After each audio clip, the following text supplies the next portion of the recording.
Hello, नमस्कार. तर गावाकडे मी गेल्या महिन्यामध्ये गेले होते. तुम्हाला माहितीच आहे, गावाकडचे व्लॉग आणि शॉर्ट्स तुम्ही बघितलेच असतील.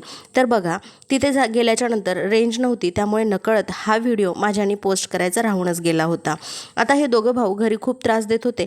त्यामुळे झालं असं की आम्ही त्यांना सांगितलं की तिथल्याच शाळेमध्ये 1 तास जाऊन बसा. आता अंघोळी वगैरे झाल्या, मस्तपैकी दोघा भावांनी नाश्ताही केला आणि सांगितलं की ते आम्हाला बसू देणार नाहीत, म्हणून माझ्या मावशाला म्हणजेच त्यांच्या बाबांना त्यांनी शाळेमध्ये बसू द्या ही परमिशन घेण्यासाठी माझ्या मावशाला घेऊन गेले आणि विदिन 5 मिनिट्स येऊन बघा लगेच या कॅनलच्या पाण्यामध्ये पोहायला लागले. म्हणतात ना, निरागस हे बालपण, ना हेवा ना दावा, ना राग ना लोभ, फक्त निर्मळ मन. खरंच बालपण भारीच रे देवा. कधी कधी वाटतं पुन्हा एकदा लहान व्हावं आणि आयुष्यातील अशा क्षणांना परत एकदा हसत हसत जगावं. खरंच आहे ना, कुठलीही जिम्मेदारी ना कुठलं टेन्शन. आणि हे बघा किती स्वच्छंद मनाने या पाण्यामध्ये थंड पाण्याचा मस्त पोहायचा आनंद घेतात. व्हिडिओ कसा वाटला मला कमेंट सेक्शनमध्ये नक्की सांगा.